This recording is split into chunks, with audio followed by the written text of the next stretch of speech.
That's what you mean, right? Yes. Okay. Yes. Until 1968, when I was recruited. I was recruited in Umuaka, and trained at St. Saviour's Umuaka, and shifted. My pass out set was used to start the 14th Division, 1st Strike Force Battalion. What we did mainly was go in is battalions that are stagnant, help them move their front line forward. While we are moving, they'll be digging trenches behind us. We pull back and they fall into the trench and retain the location or gain the ground. We did that for 63 locations, for battalion, 47 battalion, and these battalions were under 14 division. The war continued to grind. So you mean, sir, you mean your battalion, your own sector was like a crack team? Is that what you mean? It was. We were the first strike force battalion. We didn't have an axis per se. We just went around all the axes occupied by 14 divisions. And when we finish, we come back to base, regroup, and then we posted to different sectors. About the hot and stagnant, and they're having problems. We will be pushed to be relocated in there to help them fight, move the enemy back, and then while we are moving the enemy back, the battalion itself will be digging trenches behind us. As we go, they keep digging trenches until they fall into where we say, okay, we've held them at bay. Then we move out. As we're moving out, they move into the trenches they've dug and hold the location. So, if I may ask my chief, please, is Mariam, because I'm trying to capture this place. I think it's important. Is it more? Do you live in the United States here, or where do you live if I may ask, if it's important, if you may be able to tell me, please? I am out of the country. I'm not in the country. You don't have to tell me. Okay, so why I'm asking, because the military here have some names. What I'm trying to understand, is it more of a special force? Is that what you wear, a special force? You support roles, you go in, you clear, you make an inroad for the other forces to engage, then you pull back and go. Is that what you say? That in America they call them like special forces? Okay, thank you. It was termed a first strike force battalion. It was a battalion of we were fluid, we were ready to go, and when we go, we don't stay there and hold the ground. So we were call it a relief battalion. We go there and relieve people and move the fight forward to gain more ground and then pull back. So the areas we have captured, they will occupy that area and we move back and go to other sectors to help them. That's what we did mainly. And we lost men. We lost men and we gained ammunition. We were not well equipped, but we ended up capturing enough ammunition to keep the war going. The war would have continued, but for the blockade that didn't allow sources and resources to come into the Biafra land. So we were outmanned, out of weapon, out of sources, but our strength and resolve was stronger than theirs. So the war was lopsided. If we had what they had with our limited number, we would have driven the war into the territories where they will feel that there is a war going on. Because during the war, all activities were normal. Because they brought the war to us, we didn't take the war to them. Simply because we didn't have the capacity to take the war to them. And when we tried to do that, we were confronted with saboteurs who didn't feel that they should go with us. And that set us back a great deal. So it was a war of atrocity, it was a war of wars, it was a war of whole nation ganging up against one little part of the country. Why? Nobody could tell. So he was, as a young man that had his future in front of him, I didn't know which way we were going. At least I was convinced that we have to fight for our survival. I didn't want the soldiers to come into my village and massacre my parents and do all sorts of things that soldiers do. So we wanted to stay alive. And we fought to stay alive. We surrendered not because we were done. We surrendered because we did not like the view of our little children dying for lack of nutrition or malnutrition. So now that this venture has been reactivated, my advice to all before you come to that, because it should be at the ending, we will come to that. But before we come to that, about the today's issue, I want you to, if you can recall, you started by talking about your recruitment. Can you give us maybe your personal experiences on some battlefields? If you could, you can mention names of places, because that is what many listeners might be trying to capture. Please go on, sir. Okay. We were trained with a rifle by name Mark III, MACK 3, and Mark 4. Mark 3 and Mark 4 rifles are cock and shoot, and they are long barrel rifles. There was also the team rifle. There was also a team rifle that had a magazine for about 9 or 10 bullets.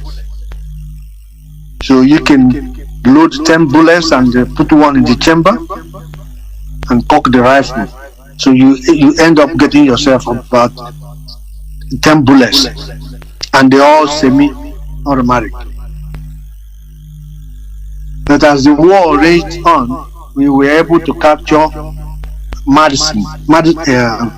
Madison rifle, which has a curved magazine. The LMGs and HMGs were a few, and selected because I think we got those from the Enugu Armory before the war.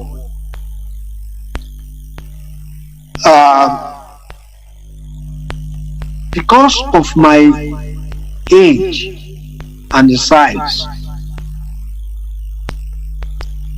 the pushback on Mark 4 and Mark 3 rifles were too strong for my shoulder. So I was equipped with a Madison rifle, which is shorter. There are buttless Madison, and there's also butted Madison rifles.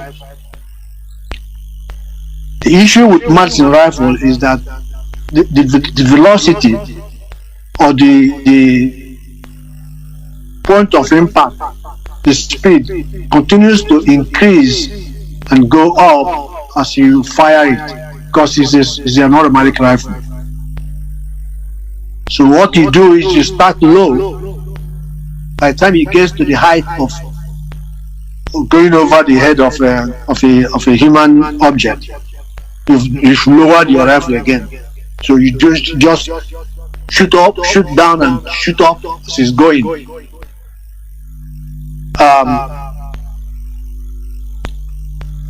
We made it a point of duty to make sure that we surprise the enemy.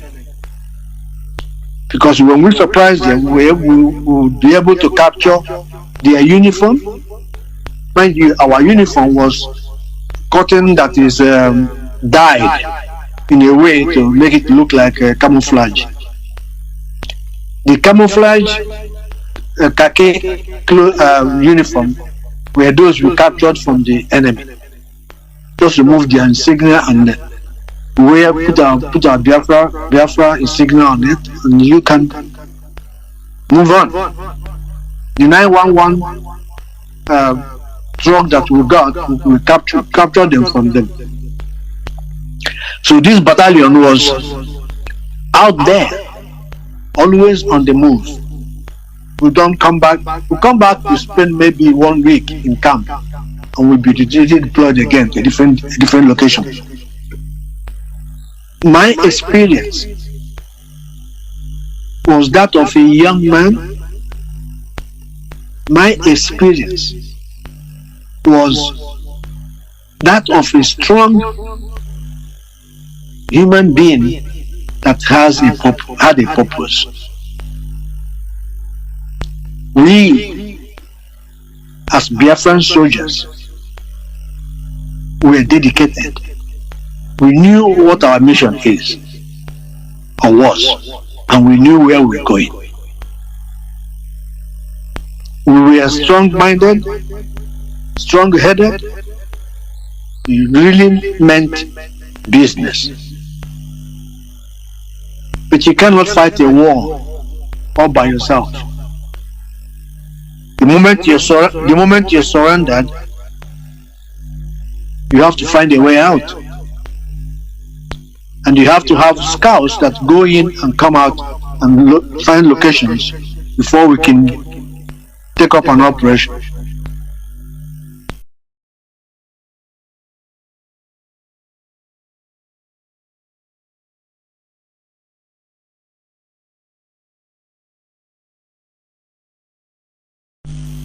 Three or 4 miles away, so that the enemy will not hear the sound of the vehicle, and then from there we will walk.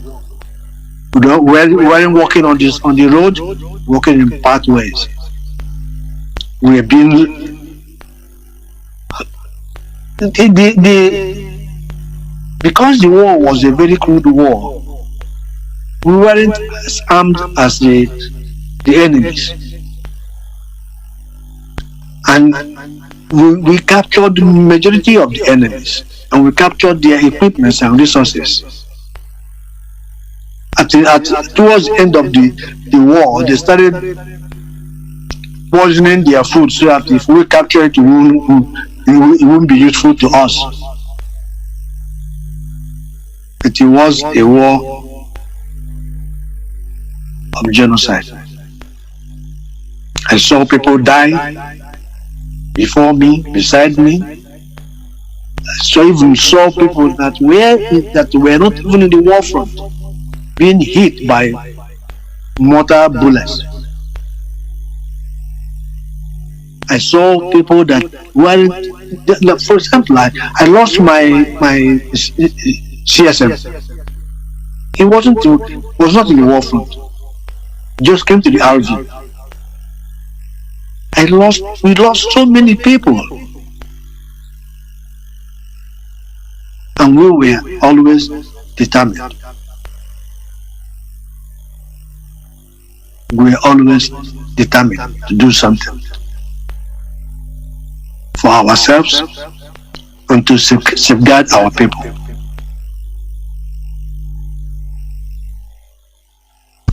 Mazi, were you paid that time as a Biafran soldiers? Were you paid? They were giving us war allowance. They were paying us war allowance because even though we were being fed in the military, we have to buy things from hawkers around who come to us our RVs. We were being given allowance, and the promise was after the war you'll be paid your full salary, but they didn't pay because the war didn't end well, and nobody was responsible for anybody. Yeah, we've been paid the war allowance and trade allowance.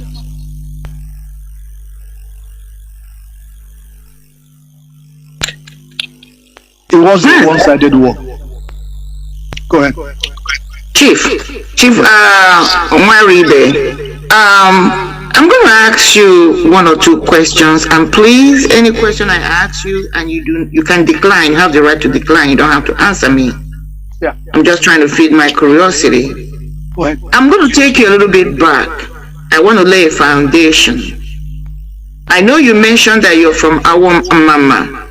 Yes. And you were raised in Port Harcourt. How many siblings?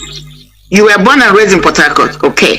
Yeah. So how many siblings are you? My mom had 9 children. I'm the second oldest. You're the second oldest. Yeah. Oldest. Okay. Yeah. So in your how many males were in your family? 6 males and 3 females.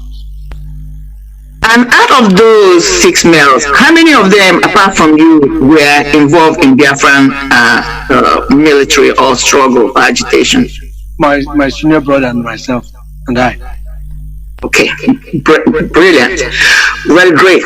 Because these things, why I brought it in, we need to, in as much as we are interviewing you, somebody like me would like to identify the roles your family or the price has paid, because as we are ongoing now with the same almost deja vu, is to let other people know that who are fallen heroes, those who are falling, those who are yet to fall, and maybe one of them, that at the end of the day, if we succeed in actualizing Biafra, which I believe this time we're going to be able to do that, it may be a protracted event, that our names are not going to get in vain, that we are going to be remembered. So having said that, the next thing I would like to know is, were there things like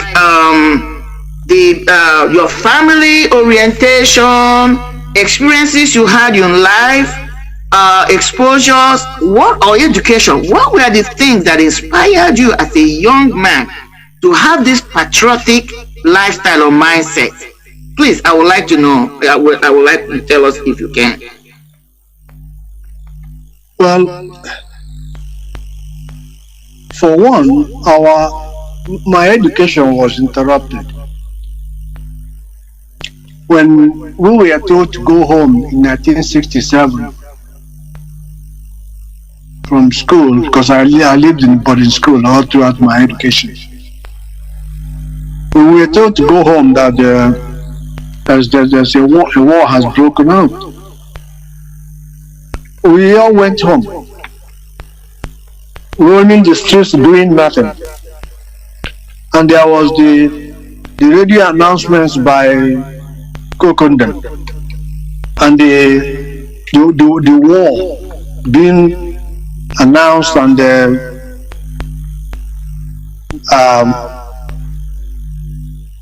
spoken about over the radio,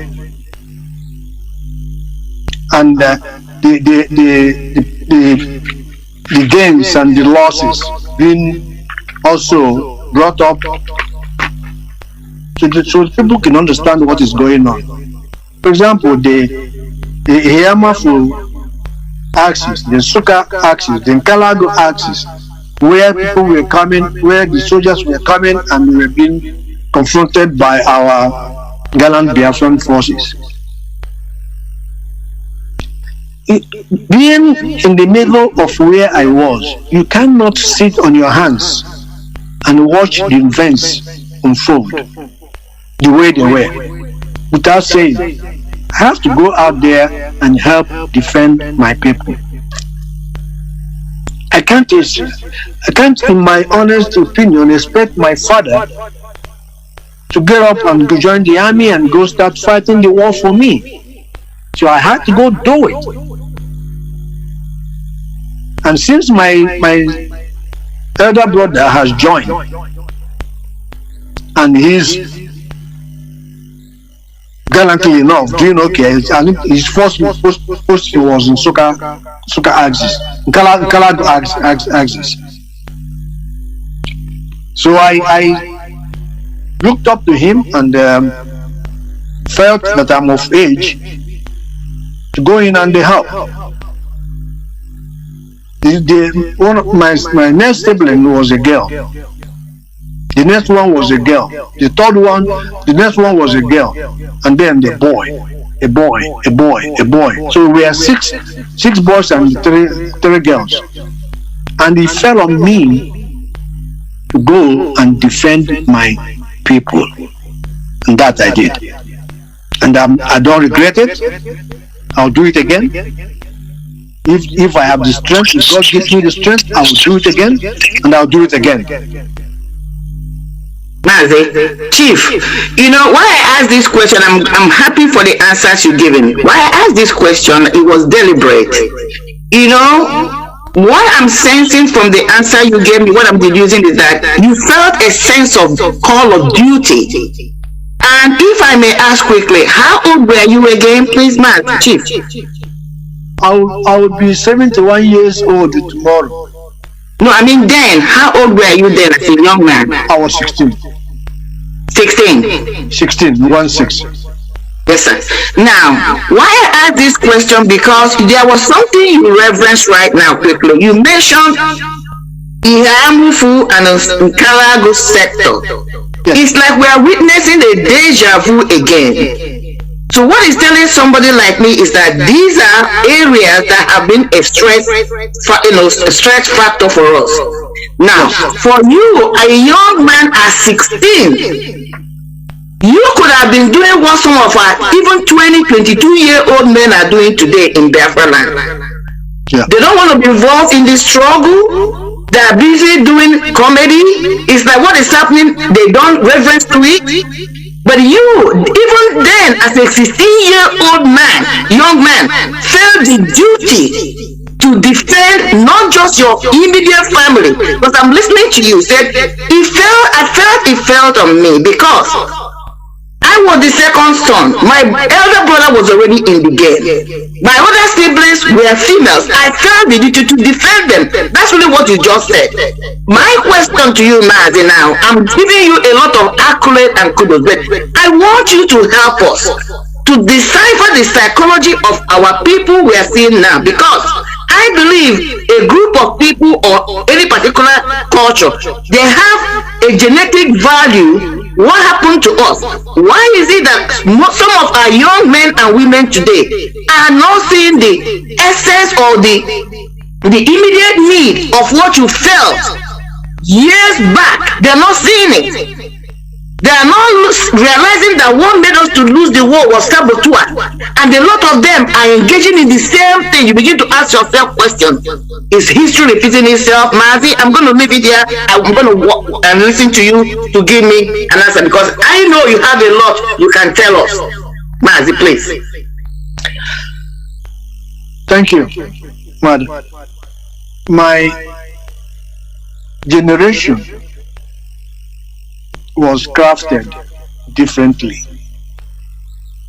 Call it nature or call it nurture. People in my generation felt a sense of purpose. If you remember correctly, Lieutenant Colonel Yakubu John Gowon was 32 years old when he was made Chief of Army Staff. Lieutenant Colonel Chukwemeka Odumegwu was 33 years old when he was made the governor of Eastern Nigeria. Fajuyi and the rest of them were in their early 30s. Now, point out a 40-year-old man in Nigeria, in Biafra land, who is not living still of the labors of his parents, who has a sense of responsibility enough to go carve out his own route. Not very many. So, what does well during your time propels or fails you? Major Ifeanyi, if I Major Emmanuel Ifeanyi, Major Kaduna Nzogu, all these young majors that said we don't like what is happening in Nigeria, therefore we have to change things and take the law by our hands and change things. We don't like people being in prison for political purposes. We don't want to see any of this is happening. And that was why the coup of January 1966 took place. They didn't say, oh, we want to be sectional. Let's go to Eastern Nigeria or go to Western Nigeria. They said, we want what is right for our nation. When they had Aburi agreement and Aburi Accord, what they decided at that time would have stopped this war. But when the two men came back, their permanent sects decided that they don't want this happening, and therefore the war broke out. When the Nigerian army was coming to fight the Easterners, they had a 911 truck loaded with kobokos. They were coming to flog people in the country, in Biafra. They didn't come to fight us; they came to flog them into submission. So if you want to know why people now are not doing maybe a resemblance of what we did and how we took things, was because people, Igbos, were massacred in the north. The Muslims will go to the mosque and decide on something and come out and start killing their own neighbors. People were running away and coming back east. So you cannot shoot a man that has his back to you. It's no longer a threat. So why would they chase us back into the east? Would they want to, was their plan to drive us back into the Atlantic Ocean or into the Bight of Biafra or Gulf of Guinea? What was the intention? It didn't make sense to us. And in class 3, at that time, we were beginning to learn what is right and what is wrong. And I felt that this was wrong. And therefore, I had to do something to see if I can be able to correct it. But like you know, an individual is not enough to bring about changes. So, that's what happened. Okay, Chief. Let me ask you this. This question about your private experience. What do you think of, or about experience, the Nigerian soldiers? How courageous were they in the battlefield? How really courageous are they compared with the Biafran soldiers? Please. They didn't have anything called courage. Mind you, the Nigerian army was made up of different ethnic groups. Mainly, the people of the Middle Belt were the people we fought against. Very few Hausas that were in the officers' ranks. A few Fulanis, the Fulani man will not fight you. They will send someone to go and do the fighting for them. So they were not a threat to us. The threat we had were the TVs, the Middle Belters, the region from where General Gowon came from. Those were the people that we fought against. And because they were properly and well armed, where we were shooting Mark 4 and Mark 3 and the Setim rifle, they were shooting HMGs and LMGs, light machine guns and heavy machine guns. They were shooting armored piercing bullets. They were equipped, they were armed. They had helmets. Mainly, we didn't have enough helmets. You're fighting with your cap or whatever you have wrapped over your head and start out your uniform, and we weren't well equipped. Not even by the equipments, uniforms, other things that soldiers need to have to protect themselves. Protective gears, we didn't have them. But we had the will and the strength of a determined people. That's all he had. He had the will and the strength of a determined people. And we knew that there were enemies around us. And we have to fight. We have to stay vigilant. We have to stay awake. We have to be conscious. We have to know exactly what is happening at every minute of our lives.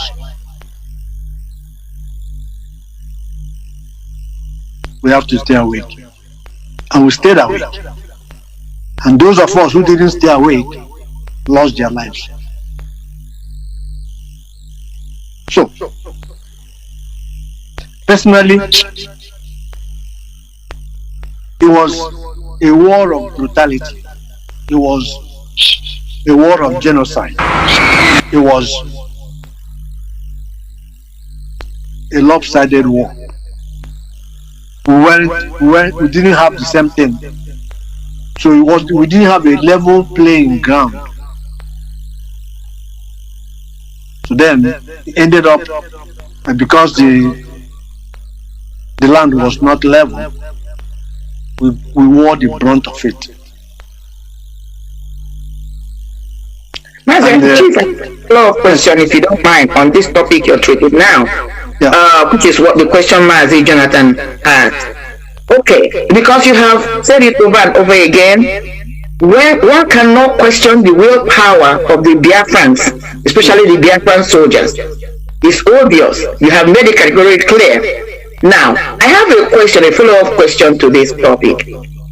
Now, do you think that Biafran would have made a serious inroad in a positive way, probably delaying the what you call the defeat or the surrender of the Biafran, or eventually they would have been able to muster these, the equipment or the ammunition they need. Maybe probably if the war had dragged on, they would have been able to have some allies coming around them. So my question is, yeah, the Biafran soldiers were ill-equipped when it comes to military hardware, but they had the willpower, because I know willpower plays a whole lot of role in everything we are doing in life. But do you think that if the saboteurs had not played a major role in this war, do you think with the willpower, even though you guys were ill-equipped when it comes to military hardware, that you would have been able to make serious inroad towards the defeat of the Nigeria, or at least a serious stalemate, which could have attracted the attention of the international body, or probably drag the war to a place where grand conference would have been needed? Mazi, please, if you can answer me.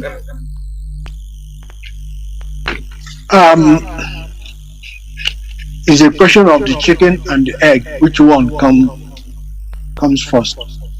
Yeah, something like that. If the war had dragged on and we were on even or a level playing ground, Nigerian government thought the war would be over in 24 hours. It didn't happen. They thought it would be over in 48 hours. It didn't happen. They thought it would be over in 4 days. It didn't happen. If we had a means of acquiring ammunition, military gears, and the civilians who weren't in the forefront being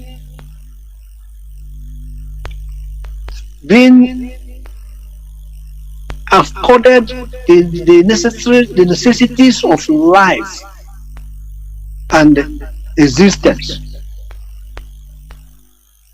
maybe the effect of the saboteurs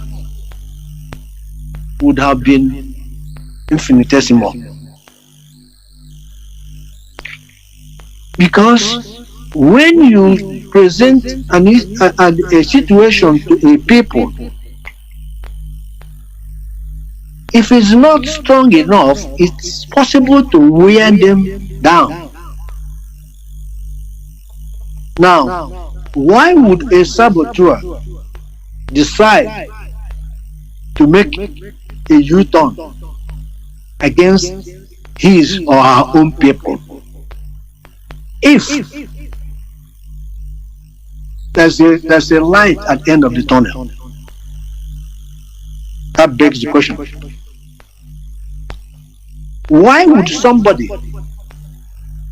betray somebody or a group of people that he started a fight with, if not for the need for resources that are scarce?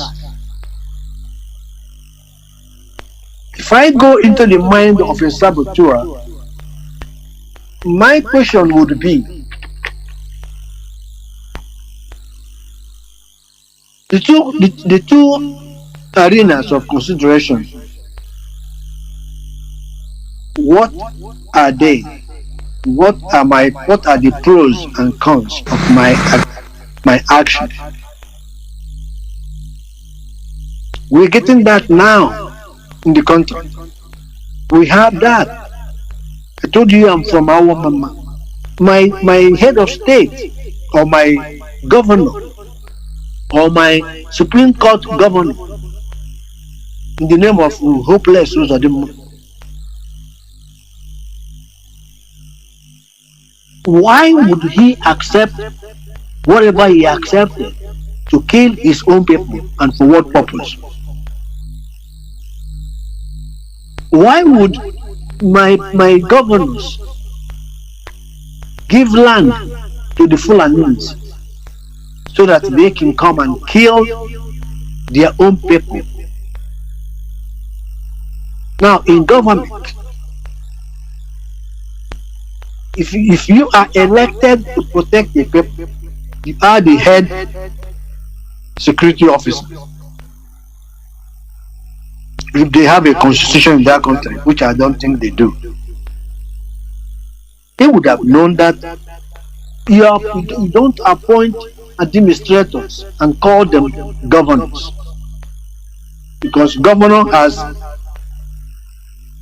a track, has a delineation in the constitution of what they needed to do and how they needed to do them. Why is the country in such a turmoil?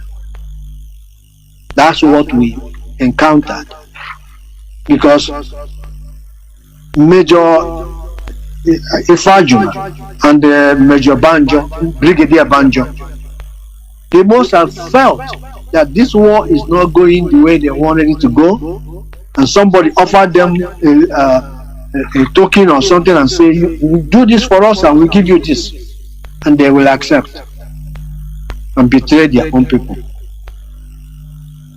Brigadier Banjo was a Yoruba and betrayed their own people. So it is a fight to the end. If we don't do it now, another 50 years will come, and some people who didn't know about what we're going through will rear up their head and start it again all over. But I would like to have it in my generation, which is not too long from now.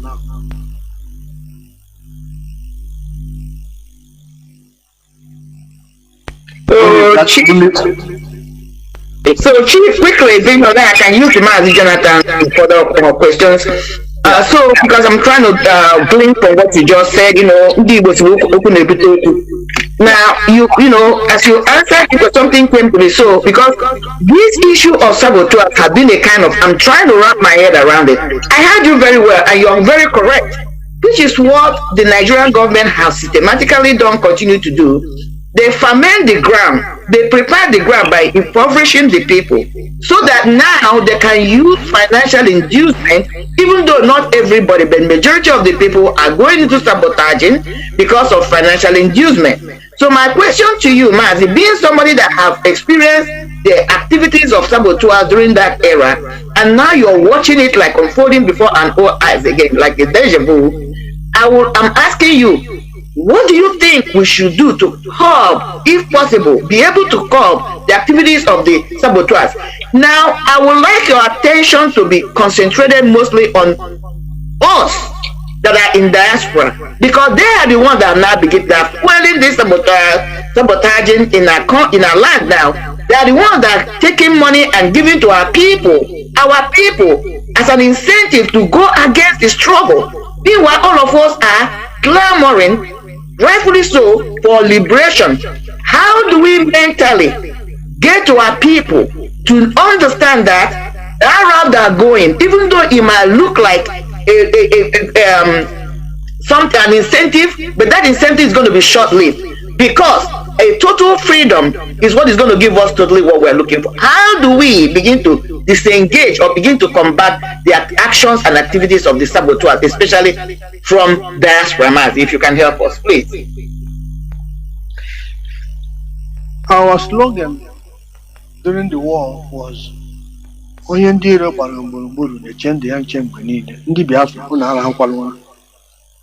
that was our slogan. That slogan, if taken into deeper translation, it goes to tell you that you don't know who is who. The saboteur could be in your midst. And because we as a people love to flaunt what we have, unlike other tribes in Nigeria. An Igbo man will first show when he had all to pop warm. But some people will just buy a flashy car and they live in the gutter. Come in, dress up, get in their car, and you see them in their flashy cars and flashy gold and flashy ornaments. For our people to realize that we may be fighting a losing war, it's enough for them to make a U-turn and go against you. If you are in the system, we don't have a government. We just have a war of liberation. And in the war of liberation, there are people that will be focusing on not what is in it for the group, but what is in it for me, and which is an individualistic approach. And if they find out that there's nothing in it that they can see for themselves right away, they will be susceptible to saboteurism. And what we see as those here in the diaspora is we're all struggling, we're all trying to make a living out of it, and someone comes in and gives you a humongous amount of money that you never expected you will make in the rest of your life. If your faith is not strong, if your head is not screwed on tight, the wide wind will blow it off, and you end up betraying your own God and King.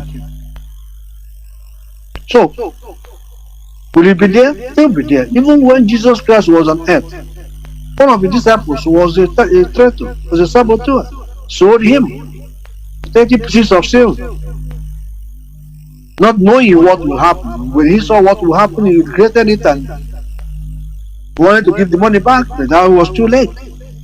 He's done his duty. There is different tax assigned to different individuals in this struggle. All we have to do is be smart enough to screen out those that are there for their own private enrichment. Because if you don't, you will have them eating with them, and they are likely to poison you, they are likely to harm you, they are likely to betray you, they are likely to do things that they were asked to do to make sure that the struggle does not continue. Because it's a ton of flesh in their skin. What we're doing, like we say, plain and short. What we are doing is what has been ordained by Chukwu Kikabia for us to do. Offer God 100 people like Mazin and Kalu asked. Offer only 100 people. We will get Biafra. We will get Biafra. And God, in His infinite kindness, will separate the good from the bad.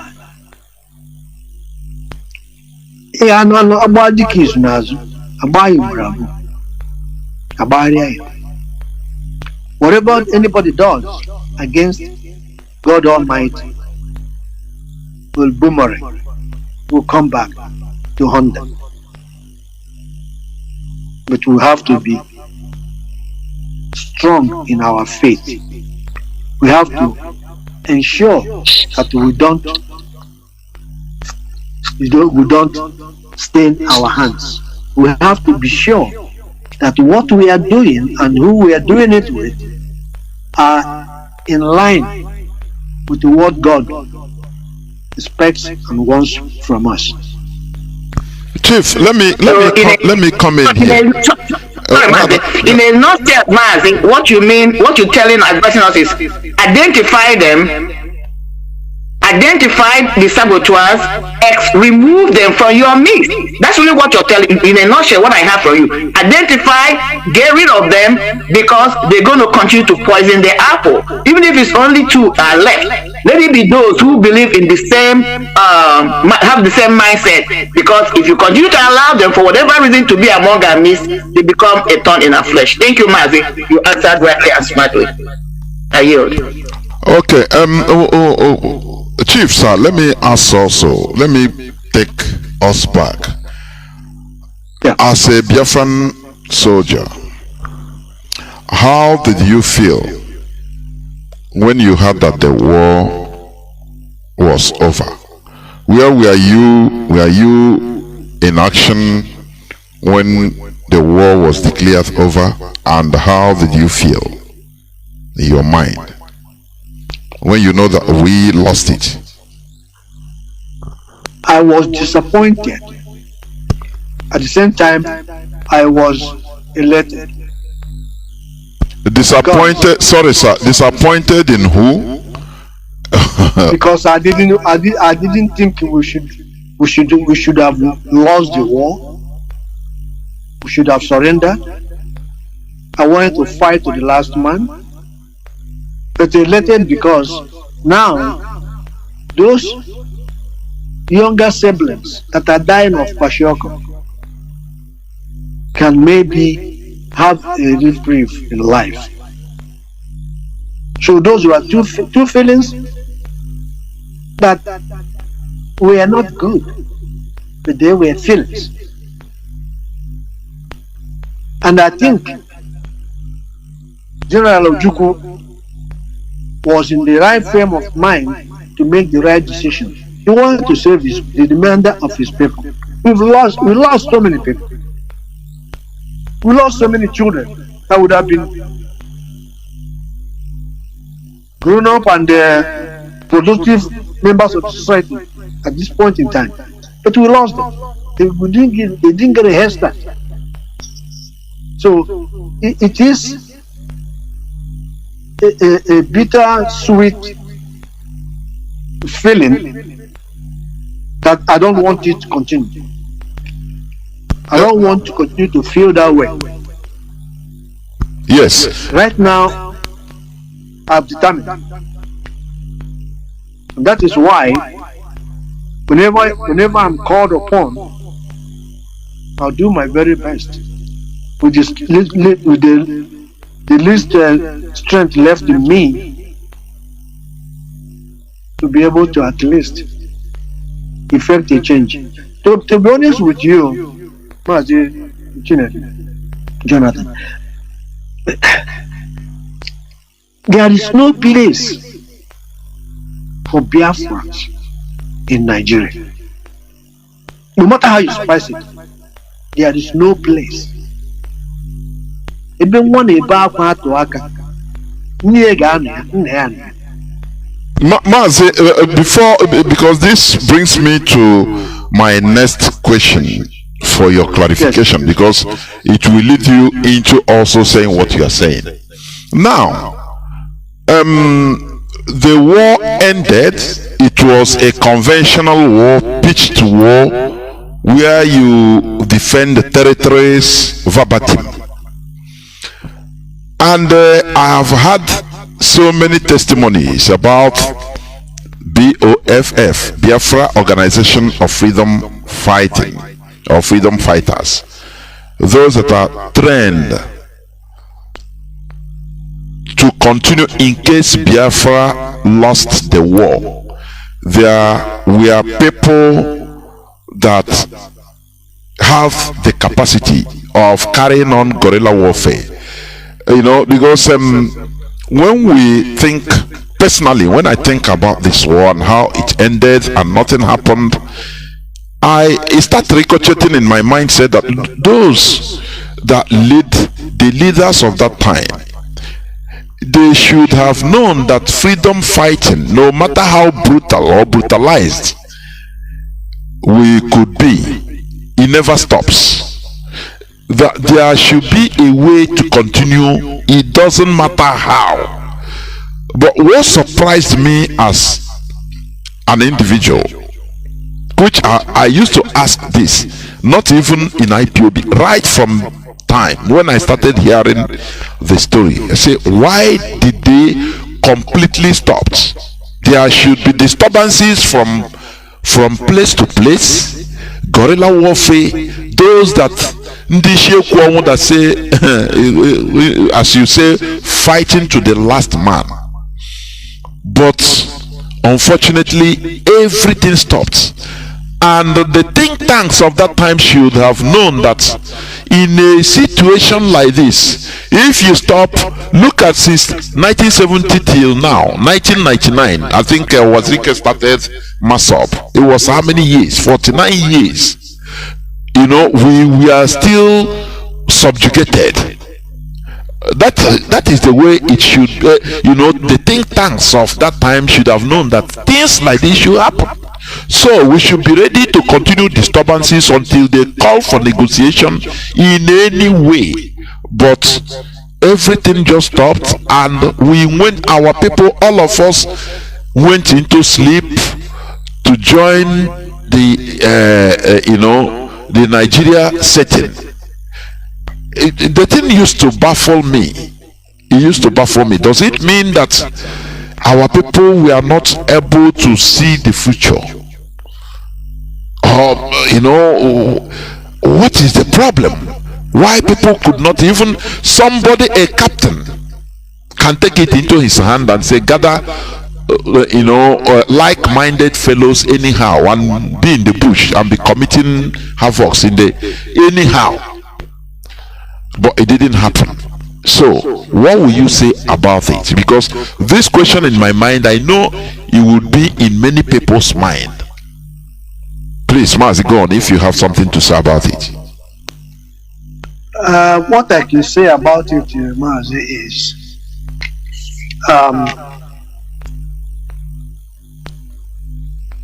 when you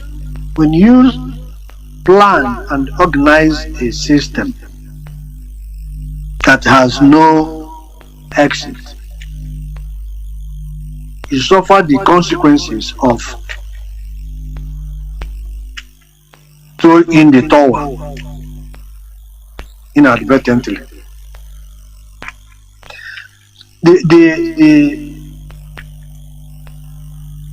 The people, my generation, are not able to think that way. And because the war wore us down, and most people were just happy to go back home to their normal, to their fake or whatever you can term it, normal life. For someone to take up guerrilla warfare tactics or means of trying to achieve their end would have been a suicidal comeback mission. Because when the floodgate was opened, the Afra system was crushed down. Ojukwu left. General Effiong had to hand in the surrender. When that happened, the zeal in almost every soldier was diminished. The wind in our sail, so to say, was deflected. So we fell from the height to a hard rock. And we were battered, we were beaten, we were demoralized. Because we were sitting on the fence. Do we continue to fight and our people continue to die? Or do we give up the fight and then we are nobodies? became an issue. Psychologically, everybody that fought that war was destroyed, damaged. There needed to be psychological processes to mend PTSD, the things you saw, where you saw them, the things that happened, how you escaped, the bullet wounds and the flesh wounds, everything needed to be reprocessed. Instead, what do? We went back into school. I got back into Sacred Heart Secondary School, Aba. All of a sudden, they asked us to pay tuition fee. I didn't have it. My senior brother didn't have it, so I had to pack up and leave school. I got sold into slavery by my own brother-in-law. Took me to Otabuno in Benin and collected money from the land, the farmers, and left us there. We stayed there until we worked for 2-3 months and asked them, where's our pay? Oh, pay? Your countryman took money from us. You have to work until you make that money back. Isn't that slavery? That's slavery. You mean so it? We said, okay, how much do you have to make? They said this is how much money they gave him, because he took the money and went. He's of blessed memory right now, so you can't ask him to go and verify what happened. But my brother that was sold into slavery is still alive. So we worked, made money, packed up and left. Came back, I had to go back into school. Because I was doing class 3 before the war, we were allowed to go into class 4. And I didn't go into class 4 because I didn't come back when I was supposed to come back. So I had to go into class with people who were in class 1 before the war. So those are things that while I was busy trying to mend my life, trying to see where does God want me to be and where should I be and what is out there for me in this world, in this life. Thinking about the war was something of a past memory for me. I didn't have to sit down and start thinking about the war, start thinking about the bushes, start thinking about. Do you know what is called Kwara? Do you know what it is? Yes, I have. It affected our uniforms, it affected our clothes. You have rashes and all over you can tell, around your waist and around your thigh and your inner leg and we don't come out to have a shower. You don't have a shower. You change colors. If you were light in color, you became pitch black because of the death. So going through all that life and coming out and now seeing what has been going on, you try to put that behind your mind. When Martin Nandi Carlos started, when it was started, I didn't know what he was even doing. I know there was myself, but what the heck is that? Until Martin Nandi Carlos came up and said, this is what I want to do. And I know that if he's not a God sent, they have offered him enough bribery to make him shut this thing down. But he didn't take it. I realized that's someone to follow. That's someone to follow. There was a question before that I was asked about what if Nigeria was open and the war continued. If the war had grounded on without the embargo, without the stoppage of flights and seaways and the land routes coming into Biafra, if it was there, this war would have been over in 2 years. because who would have gathered enough to drive them into their own backyards that they'll be wondering, why are we doing this? It would have been them to surrender and say, hey, you guys can go, we don't want you anymore. But you can't say to someone, go, we don't want you, but then when they want to go, you come back and start shooting them in the back. So if that avenue was open, well, that was your question, I believe. If that avenue was open, we would have gotten enough equipment, enough resources, enough, you name it, to the point that look at what is happening in Russia and Ukraine right now. Russia did not know what they were going into when they invaded Ukraine on the 24th of February 2022. They didn't know.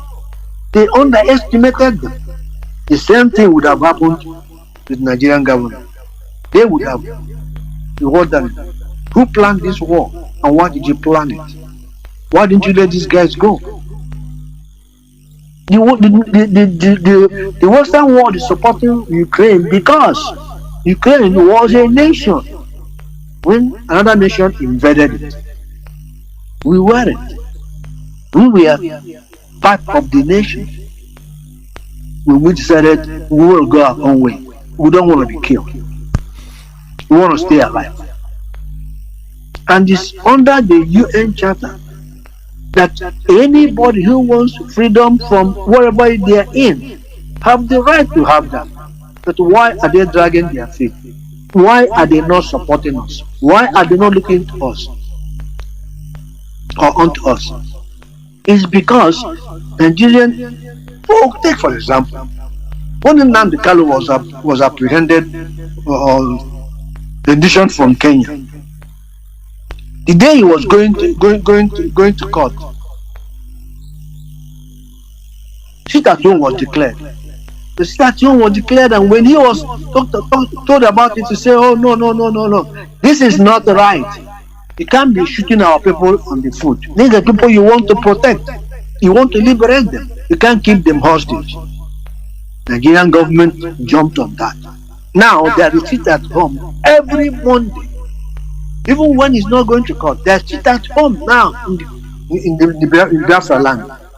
Why?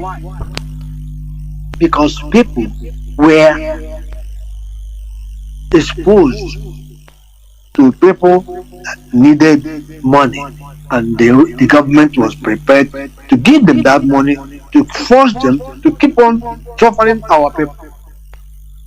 And my heart bleeds. Maze, before you continue, let me also say this so that you continue from there also.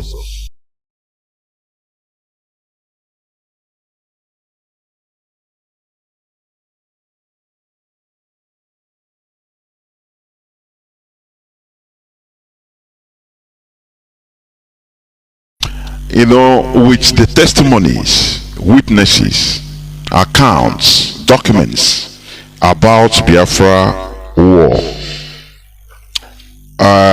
we will summarize and say that Biafra war was the only war that was fought against the rules of war, where everybody, including the civilians, everybody were targeted. Blockade A, land and sea.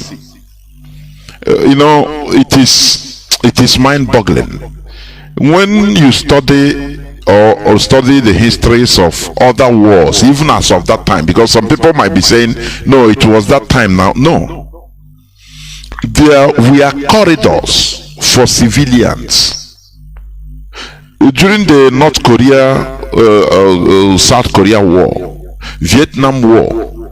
Civilians were never blockaded from getting supplies. No, it is only we Biafran during the Biafra war that the whole world blockaded us.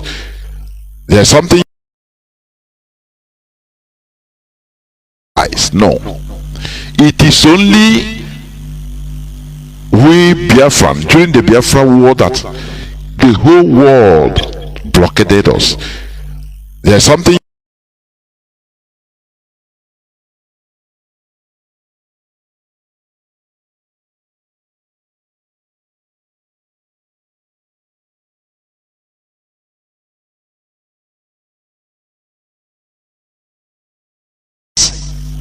America, Britain, and other countries into blockading Haiti so that they rotten, so that there is decay, all of them.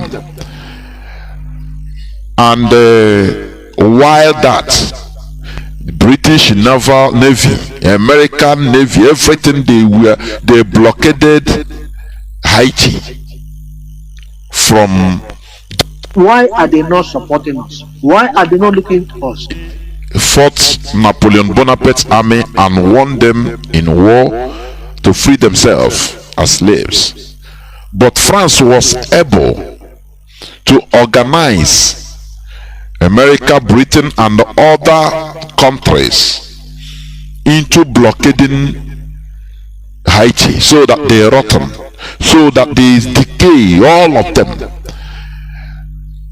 And while that, British naval navy, American navy, everything, they blockaded Haiti from doing any business outside, either buying or selling, until France was able to force them into paying damages to them of $40 billion as of that time. I mean 18th century, $40 billion. You know the words now. So all these things used to give us, like somebody like me, why are these international conspiracies? America fought a war of revolution. France supported them. You must have an ally. France supported them against their own British neighbor for America to be free. Had it been France didn't support America, American revolution, maybe it wouldn't have been possible for them, because they were nothing compared to Britain. But when it comes to us, to black people, that is why if I'm speaking on this microphone, I feel bad, honestly, because of how the whole world ganged up against us, against the rule of war. So it gives concern. And there is something you said when I asked you the other question: why did we stop? Why didn't people continue? At least you said it is a bittersweet to continue. Our people will be dying, or to stop and become nothing, of which these are two difficult decisions. Today we are nothing in Nigeria setting. They relegate us into trying to prove ourselves or how we are Nigerians. That is why we become downtrodden. That is why today Tinubu can come and insult us Igbos in Enugu. Anybody can insult us with impunity, and our politicians, our people are always working to prove that they are Nigeria enough or Nigerians enough. It is very sad and pathetic, honestly speaking. Mazi, please continue. Well, if we continue this conversation, I don't think 2 years will be enough for us to wash out the stain. The war was not a war. It was a genocide of experimentation. The war was to us a war, but to the rest of the nation it was an experiment in ensuring that Biafra would not come to be. Because if you look at Biafra, the people of a region that were not acknowledged and approved, a people that showed the British government or the British Empire that they are a force to be reckoned with. A people that were ready to take scientists to the moon They are a people that were ready to compete on all levels, on all fronts, any content, any entity in this world. They found a way to subdue us, and that was why they did not recognize us. The things they did to the Israelites is even worse or easier than the things they wanted to do to us. And they saw what was coming, and they panicked. They got spooked. A people that had enough scientists to manufacture Ubuni and the Juku bucket. The people that were able to fly an aeroplane that has the wings busted, couldn't deploy. They landed on the belly of the aeroplane. The people that were determined to be on their own. The raw materials that they get from Biafra land, they would not have been able to. They saw that coming. They didn't want that to happen. There is a system, there is a world system set up such that raw materials will be coming from Africa, Biafra, and the surrounding to the Western world. That we have a people that can embezzle the funds and resources of a nation by one or two individuals and deposited in Swiss banks, in secret bank accounts, that when they die, nobody can be able to receive those funds. And those funds are used to create social welfare, livable conditions in most of these countries. Switzerland, everywhere. The amount of gold stored in Queen Elizabeth's gold vault is enough to make the whole world. But it is in one person's storage account. If you think about all these things and think deeply into what is going on, what has been happening, you will begin to understand that it wasn't just a war between Nigeria and Biafra.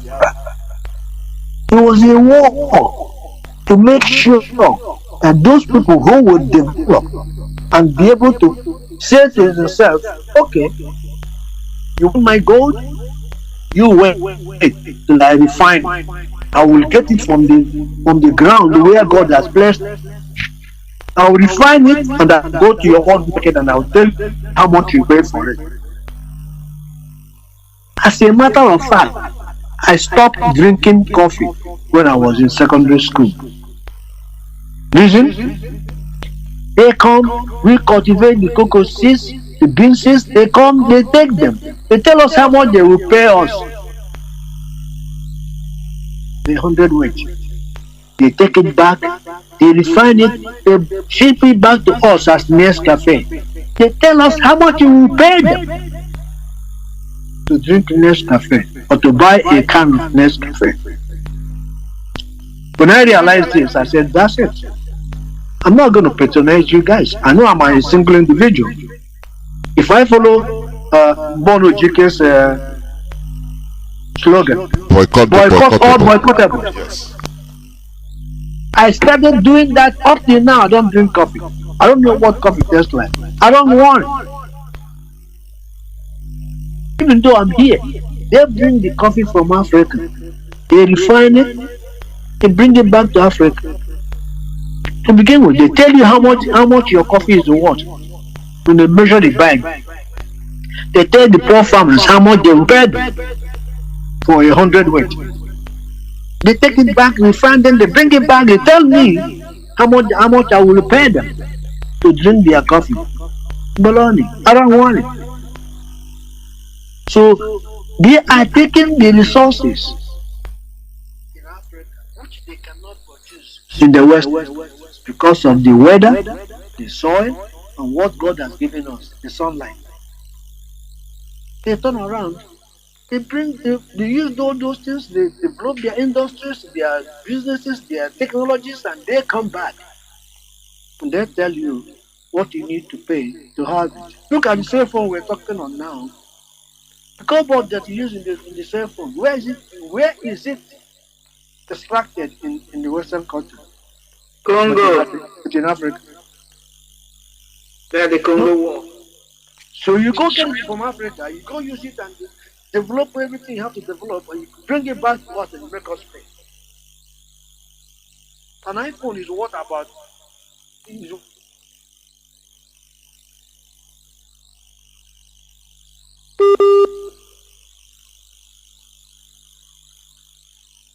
Mazi, are you still there? I think he has a network problem. Yes. I think, Wanda, if you have any other question or any other thing to say now, so that we close. And Yeah. can he hear me? Chief, can you hear me? Be back? No, it's out. I think he's having some network issues. Let me try to add him back, please.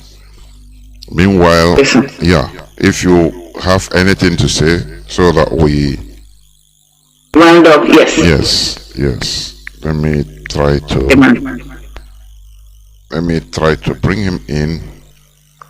If he can't work, we can reschedule. Yes, I think he's back. Chief, can you hear us Sorry, now? I got disconnected. Yes. Yeah, Chief, yeah, your network. Let me quickly, Because you know, listening to you bringing all these powerful points and everything. I have a quick question because we are trying to draw the curtain down a little bit because I think that's another engagement I have. Maybe Master Jonathan has too. Sure. So we can reschedule because I believe you have a whole lot you can bring, both inspirational. Yeah, I'm serious.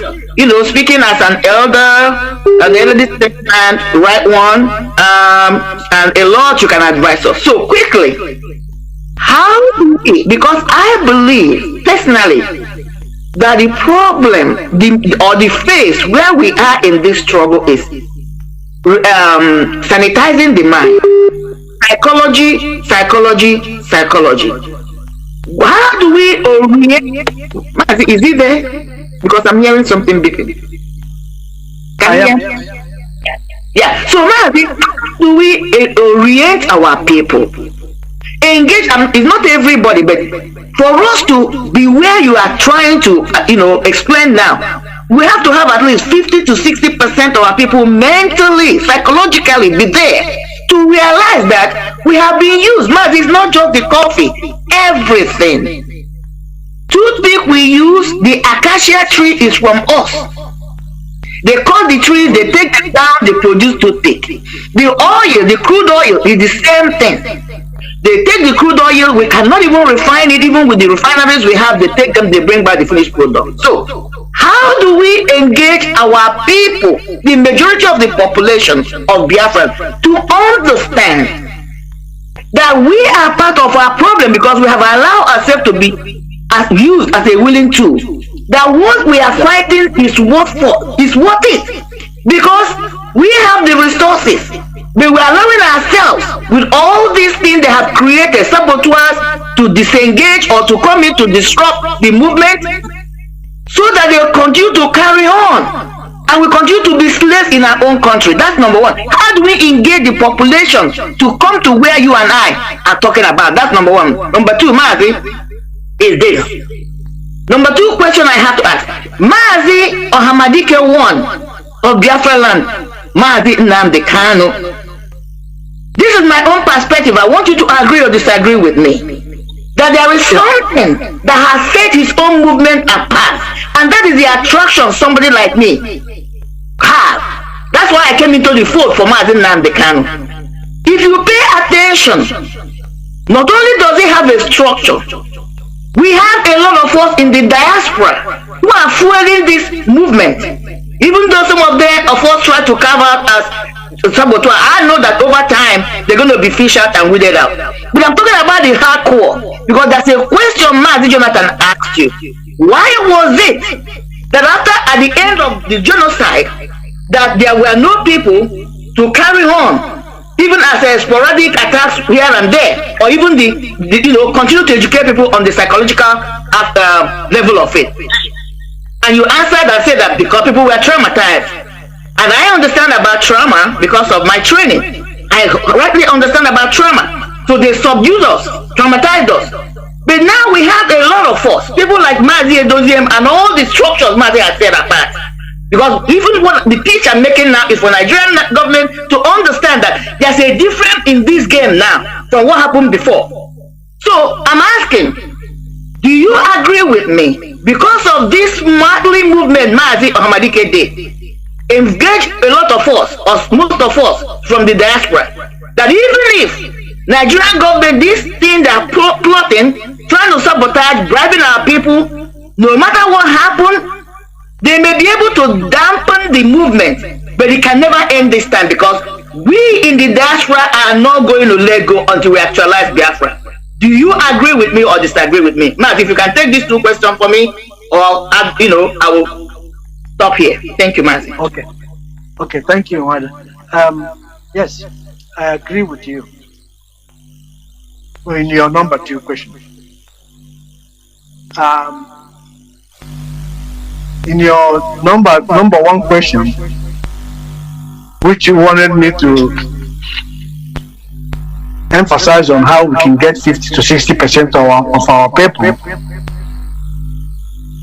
to be able to agree and accept or discuss the fact that we are being used and we are using ourselves, we are shooting ourselves in the foot. Yes. For lack of a better phrase, we are shooting ourselves in the foot. Tell me an Igbo person that will be presented with a humongous amount of money and asked to betray the brother, that will not jump at it if his name is not Mazin Nandikan. We don't have enough to make up the 50 to 60% of what we're looking for. If we do, we will subdue them. We will subdue the enemy. But we don't. Because one, when the war ended, there was rehabilitation, no victor, no vanquish, ideology that they didn't allow General Gowon to the head. They had to overthrow him because they see he was becoming very soft on the Igbos. Murtala Muhammad came in and took over, and he got killed. Someone else got killed, and then there were coups and counter coups in the country. Our people have been dealt enough raw and short end of the stick for so long that what they're looking for now is what is in it for me and not for us. They didn't want to continue when all this amount of money is flashed to them, and they give them flashy amount of money and build houses, and they give them cushy contracts that they get to undertake. That is one point. The other point is, we are a people that value what we have and what we don't have. Therefore, we fight tooth and nail to get at what we want. And don't dare you stand in my way when I'm shooting for the star. If you're in the way while I'm shooting for the star, I am bound to boil you down. And if anybody offers me any help to boil you down, I will accept. That is the mentality that is killing us. That's why we can't understand why the Western world and the rest of the world did not want to come to our aid. When they even saw that children are being murdered, children are being slaughtered, children and women are being set up to die, and dead bodies are being spread all over the whole place as if we have coronavirus. They don't say it because it is in their best interest to not say it than to say it. Because if they say it, it breaks their conscience. Some of them will be saying, do you remember the guy, the young man that burnt himself, poured fuel on himself and burnt himself down? Those were the intellectuals that realized that there is something not right here. But for us, and for those who are treating us, they are at it again. The saboteurs did it and they're still doing it. And we have people in it. And now we have people here who are following people like Simon Ekman. We have people following them, listening to them, declaring sit at home for 5 days before Christmas, knowing fully well that that is the life brand of the Igbo nation, of Biafra. People trade. We don't have the refrigerator in all houses, so we don't buy food and stuff unless they're dry food, like rice and beans and yam. The meat and the vegetables, you buy them and eat them once and you go again. So if you are sitting at home for 5 days in a row with one day break, people will die. People will die of starvation, people will die of hunger, people will die of everything, you name it. So I don't know if I answered your question. What? Yes, you did, Mazi. You did. Thank you so much. I'm going to yield back from here. Ndewo Mazi Chief Waribe. Mazi Jonathan, are you there? Yes. Sorry, I was speaking. I muted myself. I didn't know. Ndewo Mazi. Oh, sorry. I was speaking. I was talking anyway. Ndewo, thank you very much for talking to us today, and maybe we shall have part 2 of this, which will be another time. I don't know whether you have any departing shot, parting speech, words of encouragement of what we are doing, of which you said you are glad to be part of it today, that you are need today also. We are more glad, so please go on so that we conclude. Go on, sir. Okay. In conclusion, I would like to tell my people to keep on with what they have and to look at every person that claims to be in support of this struggle and find out what is their intended intention, such that we will be able to fight this war and win it. We want freedom for our people. We want freedom for Mazi Nnamdi Kanu, who has been set free by the courts of the law, the law courts of the nation. The appeal court has decided that this case is not worth it. Let this man go and pay him the liberation for holding him against his rights. But they don't want to abide by their own laws. Now, if you think twice about it, you can begin to realize that there is something fishy about this. You cannot bring someone from somewhere unlawfully and want your court to change it and blemish it and make it lawful. And the court is saying, no, we don't do that. You took him from the wrong place, in the wrong time, take him back where you got him from and pay him for bringing him, subduing him for this kind of torture and punishment. So if our people cannot say that, then it is an issue. It becomes an issue of who is in need and who is not. So saboteurs are apart.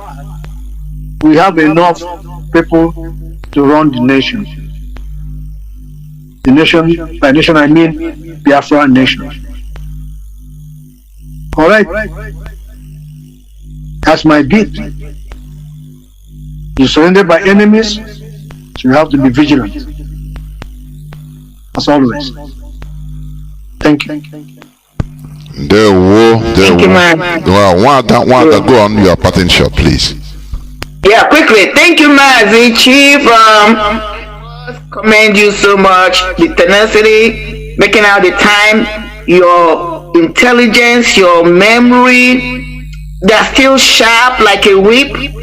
I am going to ask, maybe you can call me Oliver Twist. I will ask that night when you make out time for us to have this I call it discussion, needed one. Because I believe what we have done today is just taking a little crack at the bulk. That's me, because I could sense there's a whole lot we can bring in. We are not even able to go into a lot of things, the political, the philosophical, the psychological, the rule of engagement of the war and your advices. So I'm looking forward to those things. So I'm asking if you can, let us know when next, at your convenience, we can converge again. And I believe our people will be willing and excited to listen and hear from you again. But I must thank you for today. As brief as it may be from my point of view, I know it's a whole lot of time mapped out for us from your end. But thank you so much for all the words, your advices. I believe that the leadership, if they are not listening, they will hear this and they will take some of the advices you're bringing to us. We must move forward. Therefore, we must actualize at this time, and I pray that you'll be alive to see it yourself. I pray for the same of me. We are on these stretches. We are not going to get out because there are a couple of variables that are different from the last genocidal war. That's what Nigerian government are not counting on. One, a lot of us are in diaspora. Now, there's something called social media, because one of the things they used in mesmerizing us or subduing us was blanketing news from getting out. So, social media, we've been in diaspora, and other things are counting on our own side. So yes, we are in for a long haul. I don't know how long it's going to be. We're going to win. Mazi Ohamadike, yeah, just like you rightly asked our people. This man has been discharged and acquitted by their own court. Even the Igbos, the so-called elite, are not asking questions. Why is the court, even if you don't like Mazi, why is the court not adhering to their own court of law decision? Now, if they can't do that, what are they telling you? Like, you use the word, I'm going to use your word, I'm going to back out. Something is fishing. But you know what? I want them to know, just like we say in our place, thank you all. God bless. Thank you. Dear friends and lovers of freedom, this is where we are going to come to the end of these discussions. And we will continue inviting other veterans in order to tell us about their experiences during the war and what they think about what we are doing. But remember, we are not going to back down. That is one thing the zoo must understand. Owazirike compromise. Mazen Nnamdi Kanu rose off. That is how it's going to continue until we get what we want, because today we are more enlightened than yesterday. We are highly more enlightened of our situations than yesterday. I repeat this again. In Nigeria, we will continue being nothing, because there is one sophisticated politics they are playing, or they have been playing with us. Our people thought that the war ended 1970, but Britain went into action as from 1970 till today for the real war of conquest, soft war of conquest. In Nigeria, we Biafrans, we will be nothing, continue being nothing. Only what they want is, just like Tinubu said, give you soaked bread, not even complete bread, soaked slice of bread. That is what they continue doing. Whereas trying to, making us always to prove that you are a real Nigerian, prove that you are a real Nigerian, prove that you are the tribalized Nigerian. And our people are always, their job is to make sure to sacrifice their own people just to prove to them that they are Nigerians enough. This is the worst part. That is why, had it been I was in existence and I had the opportunity or the privilege to be existing at that time, I would have opted that we continue that war. It doesn't matter the brutality. If I die, no problem. Others continue. Because the life we are living now is a miserable life in Nigeria.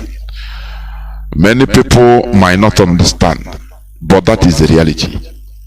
Therefore, in this struggle today, it is not a conventional war. It is auche. It is not a pitched war, pitched battles, but non-conventional auche. Many things are involved, and that is how it will continue. Nigeria will continue bleeding economically, anyhow we can, in order to make sure that we liberate ourselves. That is what we assure our enemies. Thank you for listening. From me, Mazi Jonathan Chinedu, together with Wada Marianti Heather and our guest, Mazi Chief Waribe. It is simply good evening. Good day, y'all.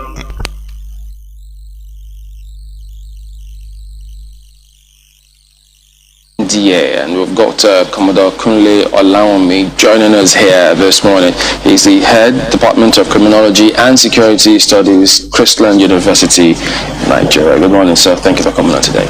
Thank you very much for having me. Well, this is it's one of those blow your cheeks out moments, because lots of people, when they heard it, they just thought, no way, this can't be. But they just thought, well, in fact, some people thought it was fake news. Others thought, nah, maybe there could be some other explanation to this. And then the academy put up this press release saying, yes, it's been compromised. And here we are today. So details are emerging that raises more questions than answers at the moment. But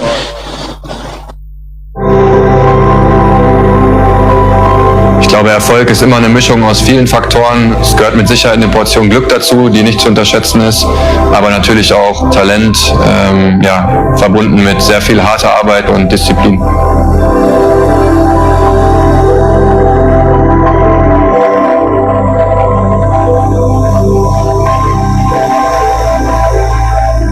Tout en chacun la vie de tous les jours, je pense qu'on a tous besoin de ce soutien qui te motive, qui te permet de surpasser dans la vie de l'être humain. Je pense qu'on en a tous besoin. Donc voilà, moi personnellement, j'aime autant que tout le monde. Bei all meinen Lebensabschnitten oder auch Veränderungen, nächste Schritte, hat mich natürlich meine Familie unterstützt, waren dann zum Teil einfach auch das Zünglein an der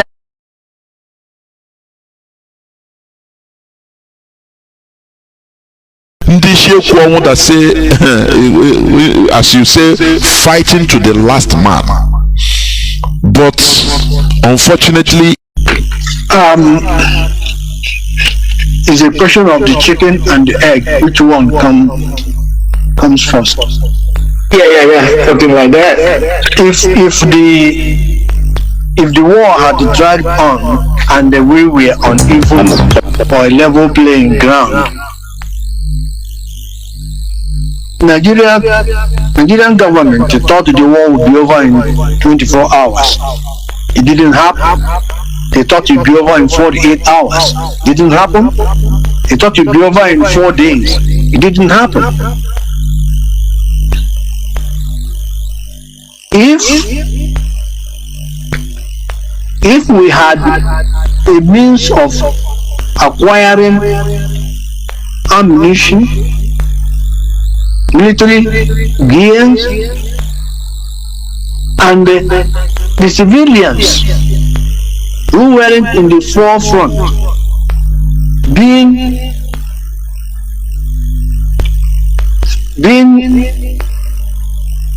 afforded the necessities of life and existence, maybe the effect of the saboteurs would have been infinitesimal.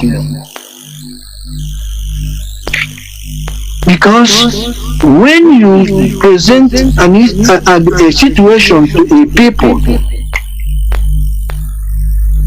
if it's not strong enough, it's possible to wear them down. Now, why would a saboteur decide to make a U-turn against his or her own people? If the gate of defense headquarters is thrown wide open for everybody to come in and do Jumat, that is the time the terrorists have the time to profile our security environment. Has that always been the case? It has always been the case. I've served the military intelligence for the past 35 years. It has always been the case. Our problem is religion and social-cultural. I mean, people will expect me to come here and start talking about kinetics, about operation and so on. I've been an operational commander all my life. I've commanded warships, I've commanded troops, I've commanded men outside Nigeria and so on. But I'm not going to come to your station to discuss kinetics. The problem is not kinetics. In 2017, 2016, I'm always a member of the Security and Intelligence Brief at the Defense Headquarters. I told them, General Lawrence Shakin then, that the challenge we have in this country cannot be solved the same way we solved the problem of Niger Delta. The Niger Delta problem was solved during Yaradua time, basically by me. And I told them that we can't use that same template for Boko Haram. I told General Lawrence Shakin to look at the center of gravity of the problem. And we all came together. I was made a member of the committee, including Atahiru that just died was a member of that committee in 2016, 2017. And we came to a conclusion after several arguments. The arguments were three. To identify the center of gravity of the problem, one group said it is the fighters, the Boko Haram fighters are the center of gravity, so we should go after them. Another group said the center of gravity of Boko Haram is Abubakar Shekau. So if you go after Abubakar Shekau, then the problem of Boko Haram will be solved. I took exception to the group. I said that is not the center of gravity of the problem of Boko Haram insurgency that we were having between that 2012 and 2017. And General Lawrence Shakin asked me, allow me, why are you giving problem? What is the problem? Give us the answer.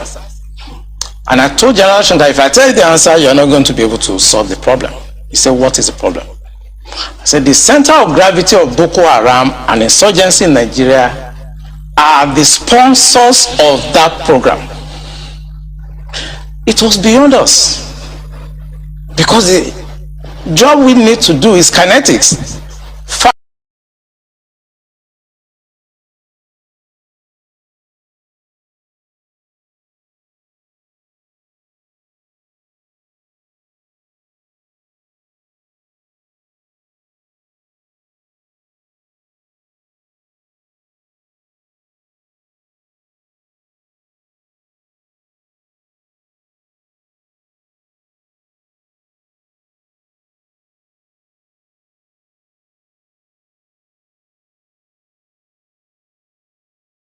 Knows sponsors of Boko Haram? Of course, it's in the news. In April this year, the government said they have arrested 400 bureau de change related, people that were sponsoring Boko Haram. They told us. And Abu Dhabi also helped us to arrest few Nigerians. Tried them, we know them.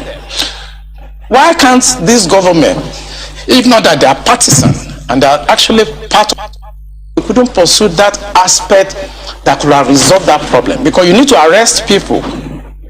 And recently 400 people were gathered are sponsors of Boko Haram. Why is it that Buhari government has refused to try them? So the government knows sponsors of Boko Haram? Of course, it's in the news. In April this year, the government said they have arrested 400 bureau de change related, people that were sponsoring Boko Haram. They told us. And Abu Dhabi but also helped us to arrest few Nigerians, tried them, we know them. Why can't this government, if not that they are partisan and they are actually part of the charade that is going on, why can't they bring those people out for trial? So the Bureau de Change operators on the one hand, but you particularly said people in government. Are those part of the Bureau de Change, or those people that you say are in government are still there, government is aware and government is condoning them? The people I mentioned that are in government are not these ones they just arrested. You remember this Boko Haram issue started since 2012. Yeah. And I was in the military intelligence that time. We arrested those people. It is my organization that actually conducts interrogation and interview. And they mention names. I mean, I can't come on the air and start mentioning names of people that are presently in government now that I know. Presently in government. That the boys that we arrested mentioned. Some of them are governors now. Some of them are in the Senate. Some of them are in Asu Rock. Why should a government